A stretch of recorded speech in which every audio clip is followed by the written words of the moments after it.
Es muy grato estar de nuevo con ustedes, con una auténtica líder en Entérate de Caracol Internacional, una mujer de color que acaba de ganarse hace muy pocas semanas el premio CAFAM a la Mujer 2015, que es uno de los trofeos, de los galardones más cotizados por la seriedad del concurso, por la seriedad del jurado que lo adjudica, por la gran cantidad de nominados y postulados que se presentan. Y ella fue escogida, Josefina Klinger Zúñiga, del departamento del Chocó, oriunda del municipio de Nuquí, una auténtica belleza, un paraíso terrenal en lo más profundo de la selva chocuana, pero adicionalmente con una costa sobre el Pacífico verdaderamente espectacular que no existe en ningún sitio del Caribe colombiano. Es un tesoro por descubrir y ella está procurando desde su movimiento Mano Cambiada, que tiene 9 años, y desde su liderazgo natural que encarna desde hace muchísimos años más para tratar de que el Estado le preste la atención a esa región del país, pero ella también encarna y lidera una nueva actitud de los chocoanos para que tomen conciencia de su dignidad y de su potencialidad. Josefina, bienvenida.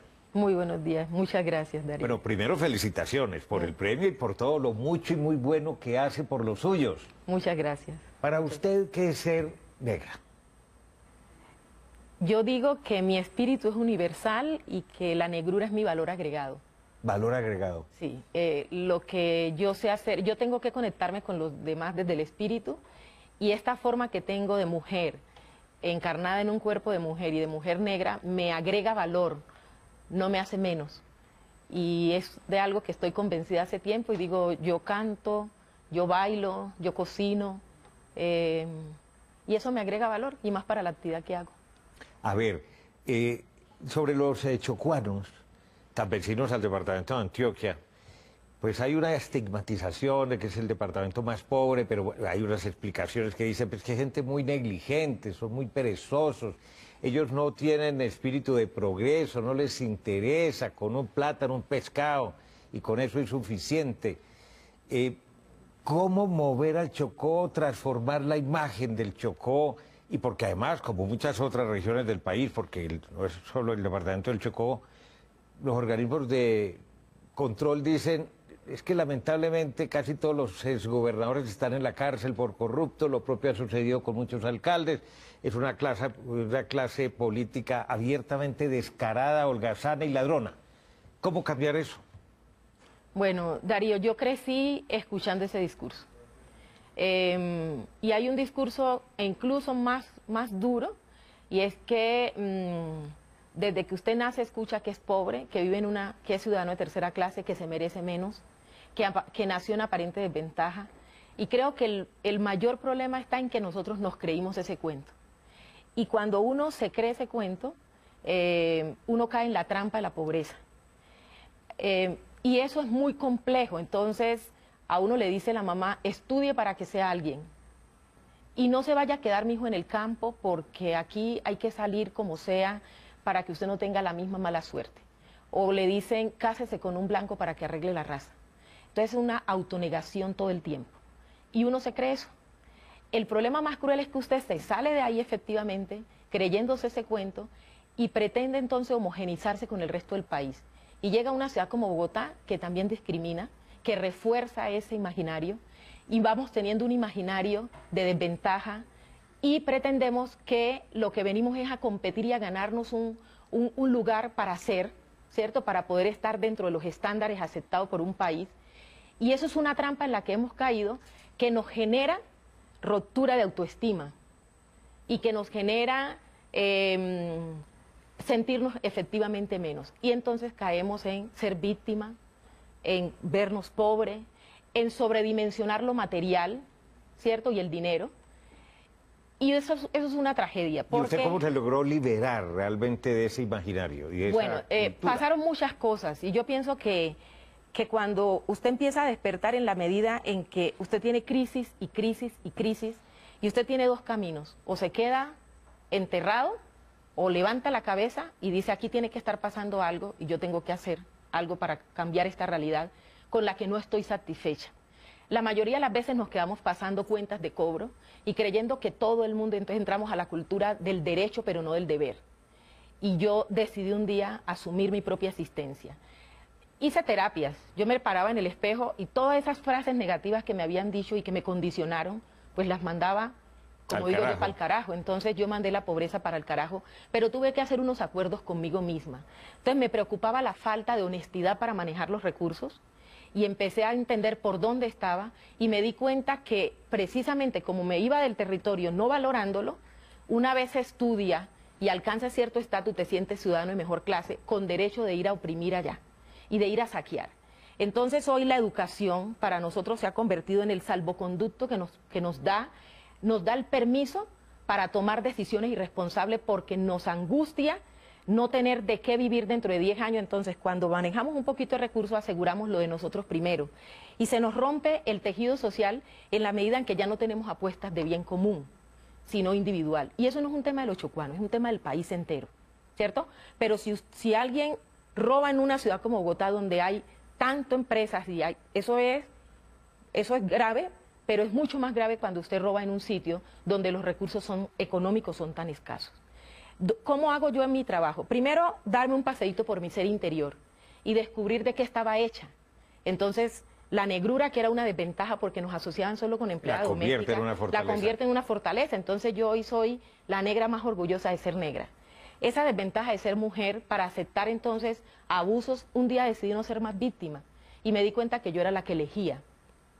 Mandé la pobreza para el carajo y puse el dinero en su justa dimensión, ¿cierto? Y se dedicó a servirle a los demás. Total, si yo había nacido en semejante territorio, con la cultura que es, como digo yo, mi valor agregado, que esto es esta negrura, ¿por qué seguía llorando por el dinero cuando yo podía convertir ese territorio y esta negrura, convertirlo en un activo que me permitieran conseguir los aliados estratégicos? Y me di cuenta que caemos en una trampa y es que nos enseñaron a competir. Y nosotros vinimos a este territorio y a esta vida a complementarnos. Yo puedo hacer cosas que usted necesita, no tengo que volverme como usted. Yo puedo, a partir de mi identidad, y ya lo estoy haciendo. Somos distintos. Total, somos distintos. Entonces, mire, hay miles de seres humanos, de espíritus, tratando de ir de buscar sitios tranquilos, manejados por gente como nosotros, auténtica, y que quieren hacer un par en su vida y que están dispuestos a pagar unos recursos para que nosotros les mostremos un territorio y vivamos una experiencia. Entonces, no tengo que seguir haciendo réplicas mal hechas, comparándome con otro, sino y poniéndose de víctima, sino asumiendo usted un papel activo. Y prestando a los demás algunos recursos que los demás están necesitando. A ver, Josefina, cuando uno estudia realmente su trayectoria, sus antecedentes, terminó bachillerato después de que lo había interrumpido en Puerto Berrío, en el departamento de Antioquia. Empezó a estudiar administración turística, pero rápidamente, porque le habían pronosticado que tendría una tuberculosis mental, yo no sé qué es cerebral. Eso, cerebral, es la primera vez que yo escucho realmente esa afectación, se retira, pero ¿qué fue lo que marcó su vida, que la despertó y de qué manera? Porque usted habla con claridad, tiene una precisión conceptual extraordinaria, unos valores incorporados. ¿Será que también hay miles de otras Josefinas y Josés en el departamento del Chocó como en el resto del país? ¿Ese talento natural que genera conciencia y un cambio de actitud en la vida? Sí, yo creo que sí, este país está lleno de Josefinas. Lo que creo es que estamos llenos de miedo. Entonces, cuando usted está lleno de miedo, el temor no lo deja ver. El temor no lo deja. Mire, nosotros vivimos tratando de hacer cosas para que nos quieran y nos acepten. Yo hace mucho tiempo resolví hacer cosas coherentes con mi forma de pensar. Y con eso digo, hay espíritus que se van a conectar y otros espíritus que se van a resistir. Pero yo decidí ser, porque cuando yo descubro mi ser y decido ser, valga la redundancia, lo material, el tener, es una consecuencia. Por eso para mí la pobreza es un estado mental.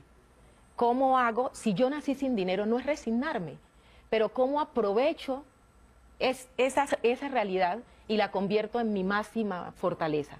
Entonces, dijéramos que si dejáramos el miedo y dejáramos de quejarnos y de vernos víctimas, nos atreveríamos a hacer cosas.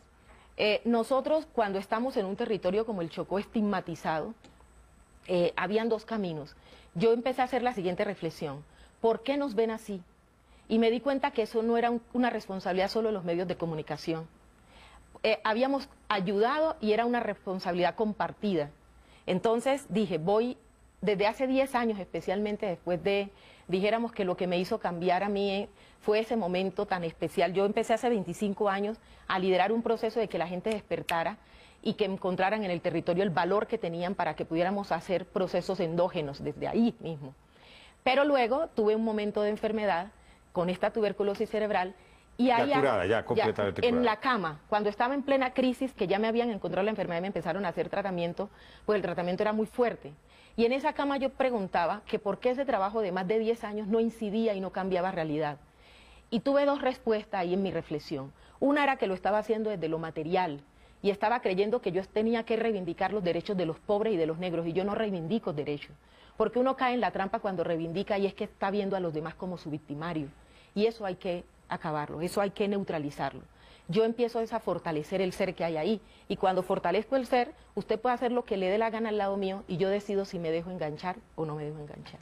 Qué interesante. Ya regresamos en Entérate de Caracol Internacional. Ustedes se están dando cuenta de la dimensión de esta líder comunitaria, social del Chocó, uno de los departamentos más atrasados de Colombia, muy estigmatizado, y lo orgullosa que se siente y lo capaz de transformar una mentalidad colectiva. Ya regresamos.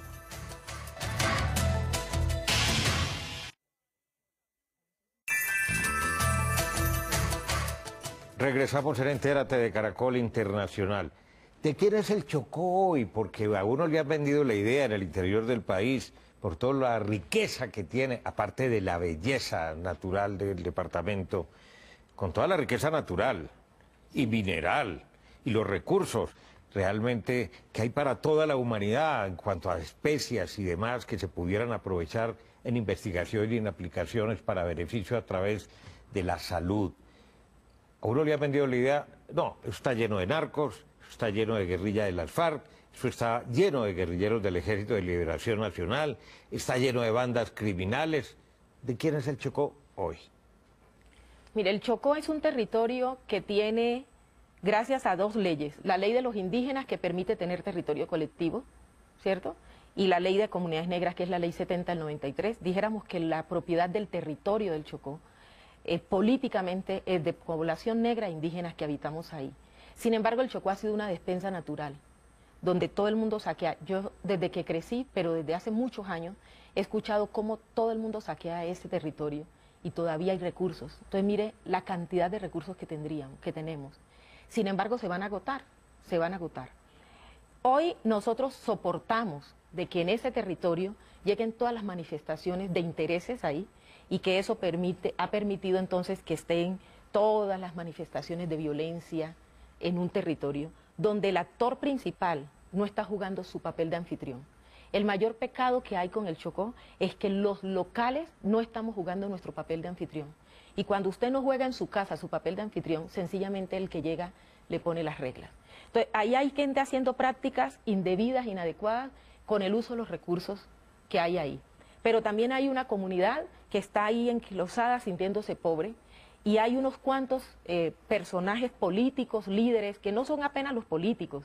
Creo que hemos satanizado a los políticos, pero hay una comunidad que también es corrupta, en la medida en que si yo sé que este personaje no ha sido decente para manejar recursos, ¿por qué le doy el poder? ¿Cierto? Entonces yo termino diciendo, como yo no tengo, usted no va a hacer nada por mí, deme 100.000 pesos por el voto. Y termino creyendo que el corrupto es el político al que le vendí el voto, pero que yo no soy corrupta. Entonces, aquí hay una responsabilidad compartida. A eso agréguele que este país tendrá que reinventarse en la medida en que este país ha generado desarrollo desde lo central y ha perdido la mirada y la visión desde lo rural. Entonces, yo preguntaba un día, ¿dónde estudia la gente que está moviendo este país y está dirigiendo este país? Estudia en las principales ciudades, se va al exterior, hace especialización y no conoce este país. Pero hay una comunidad que no solamente es el Chocó, que está allá haciendo esfuerzos, pero haciendo esfuerzos individuales. Lo que nos está faltando es articular esta propuesta. Mire, Josefina, usted estaba condenada como centenares de mujeres chocuanas a irse a Medellín de empleada doméstica del servicio. Yo creo que en la ciudad de Medellín, de pronto en Pereira también un poco, hay cualquier cantidad de chocuanas en esa actividad y eso se da de generación en generación. Logró romper ese círculo vicioso. ¿Qué tal está la calidad de la educación en el Chocó? ¿Ha mejorado, no ha mejorado? ¿O la gente que quiere pensar un poco más ambiciosamente y con más grandeza se tiene que ir de Quibdó y el Chocó? Sí, yo le decía a la ministra Gina Parodi, mirándola a los ojos le decía, doctora Gina, la fábrica de pobres del pueblo mío está en la escuela. Ahí se fabrican los pobres. Porque ahí muchos docentes, hay unos sensacionales, pero muchos están hoy trabajando por necesidad y no por placer, y no por pasión. No por vocación. Y por vocación. Cuando eso sucede, entonces yo voy, dicto una clase, pero no me estoy todos los días leyendo qué está pasando con esa estructura, por qué cada día hay más niños desertando, por qué hay niños delincuentes, por qué hay niñas prostituyéndose, por qué esa situación social que también es tan compleja. Entonces, dijéramos que la calidad de la educación en el Chocó es grave, como en muchas zonas rurales. Yo pienso que hay una coyuntura bien especial, que Colombia se está dando la pela, y precisamente venimos con el Ministerio de Educación, hemos hecho como algunas alianzas, y el Chocó está hoy priorizado. Dentro de esos, hoy hay un piloto, van a ser unos pilotos para implementar la jornada completa, y venimos de ese ejercicio. Y yo he sido muy insistente en que mientras los niños están en las aulas de clase, entre otras calurosas de cemento, porque hicieron unas escuelas descontextualizadas, ¿cierto? Inapropiadas. Inapropiada. La educación también está descontextualizada. Le están enseñando sin querer, yo creo que es hasta de manera ingenua, a un niño que siga teniendo un sueño y es irse de ahí. Entonces los niños deberían aprender a leer a medida que van recorriendo la playa y van viendo las especies que llegan ahí, o lo que tienen ahí. El niño le está dando, crece menospreciando el territorio. Y eso no es un tema de los papás de los niños apenas, eso es un tema del modelo educativo. Pero yo también creo que desde las regiones podemos proponerle al gobierno central los modelos pertinentes. Lo que nos ha faltado es liderazgo. Eso nos está faltando. Entonces dijéramos que hay un nuevo acontecimiento, y es que está la posibilidad de que de manera concertada la educación esté insertada en la dinámica social, política y productiva de un territorio. Los niños y niñas de Nuquí tienen que estar orgullosos de haber nacido en ese paraíso y tienen que ver su selva no como su amenaza, sino como su gran oportunidad. Hablemos de Nuquí. Descríbale a los televidentes de Entérate de Caracol Internacional cómo es esa belleza que yo tuve el gusto y el placer de conocer. Mire, Nuquí es un territorio, nosotros somos gente de agua y selva. Ríos por montón. Porque tenemos el mar Pacífico, tenemos 14 ríos, cada río tiene 3 afluentes, entre 3 y 5 afluentes. Tenemos aguas termales, tenemos termales de agua con azufre y tenemos termales de aguas saladas. Tenemos más de 50 cascadas y como si fuera poco, nos llueve día de por medio. Es decir, si el agua es vida, nosotros somos vida. ¿Cómo llego yo a Nuquí? ¿Desde Bogotá o desde cualquier parte? Muy fácil. Usted nos llama a nosotros, hace un contacto con una agencia de viaje que tenga que de manera inteligente haya decidido vender ese producto, ese destino, y un avión lo lleva de Bogotá, hace escala en Medellín, en el aeropuerto La Herrera, y llega a Nuquí en 40 minutos. Lo mismo si está en Quibdó, llega en 15 minutos, si está en Cali. Con cualquier ciudad usted puede conectar. Pero el aeropuerto, la pista... El problema grave que voy para allá, y no puedo dejar de mencionar esto, es que yo aprendí a hacer relaciones horizontales. Y digo, si yo hago mi esfuerzo en Nuquí con este proceso y lo hace en mi comunidad, de verdad que no tiene presentación que el Estado y la institución del Estado no juegue su papel. No estamos pidiéndole nada. Pero si ya había pavimentado la pista. Nada, la pista estaba asfaltada, se hizo un trabajo muy responsable porque en menos de 3 años la pista se deterioró. Materiales que no eran. Entonces, materiales que no eran, falta de liderazgo y, como digo yo, jugar de anfitrión del alcalde que estaba de turno para poder exigir lo que se tenga que exigir. Pero no es posible que Aerocivil, el responsable de la pista de Nuquí, la deje deteriorar cuando hace un año en una reunión aquí en Bogotá le habíamos advertido lo que se venía. Entonces, yo insisto, cuando yo vendo una cama en Nuquí, vendo la imagen de un país. Estamos perdiendo el año, las instituciones del Estado, cuando un turista, especialmente un extranjero, ve confort en los hoteles, en la cabaña que usted vio confort, y al lado los niños no tengan agua potable o haya una pista en malas condiciones. No, eso de entrada no ya jeringas es una discriminación. Eso es una discriminación. Contraste que no se puede hacer. No soy yo la que estoy quedando como un zapato, yo lo que estoy es frustrándome porque este esfuerzo se ve impedido aquí. Ya regresamos en Entérate de Caracol Internacional con Josefina Klinger Zúñiga.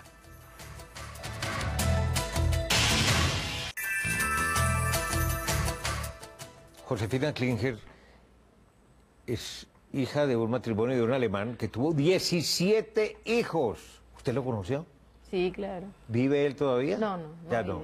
Pero no era alemán, sus papás eran alemanes, sus abuelos, sus antepasados, pero él era del Cauca. Ah, él era del departamento del Cauca. Y entonces de ahí heredó el Klinger. ¿Y tiene buen recuerdo de él? Sí, excelente. Lo que soy, creo que le heredé muchas cosas. Desde luego, desde luego. Óigame, 3 matrimonios. Usted, 3 hijos. Uno trabaja en turismo, el otro trabaja con Satena y el tercero está estudiando y vive con usted en Quibdó. ¿Ama a sus hijos? Sí. ¿Son tan líderes como usted? Sí, yo pienso que esperemos que saquen el liderazgo, pero pienso que yo tengo 3 preciosos hombres a los que he criado sin que sean machistas. Es una mamá que los crió, los ha formado. asumiendo la responsabilidad que tienen que asumir.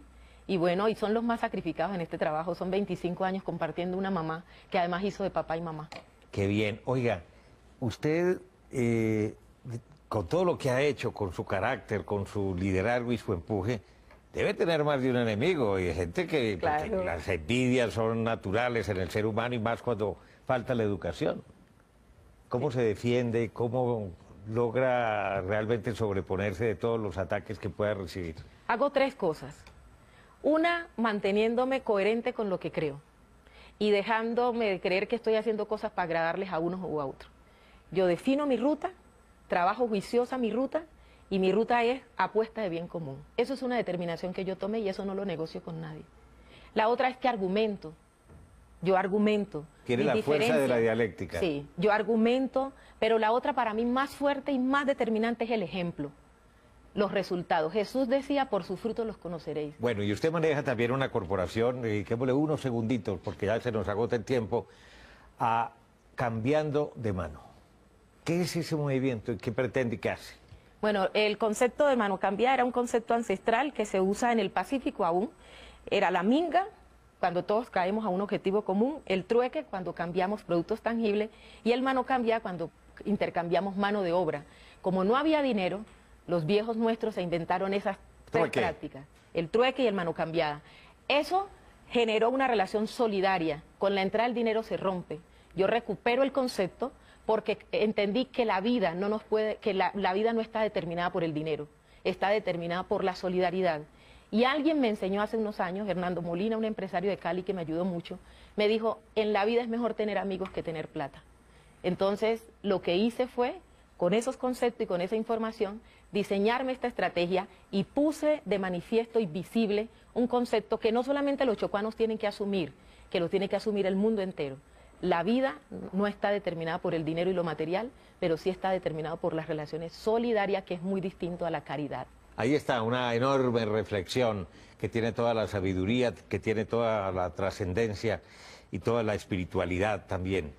Josefina, muchas gracias por habernos acompañado en el día de hoy. Muchas gracias, Darío. Josefina Klinger Zúñiga, líder chocuana extraordinaria. Recuerden que ustedes pueden seguirnos en Twitter a través de nuestra cuenta @entératecaracol. También puede escribirnos a través del correo electrónico enterate@caracoltv.com.co y visiten nuestra página web www.noticiascaracol.com/entérate. Allí podrá acceder a todos nuestros capítulos completos y los espero como siempre la próxima semana.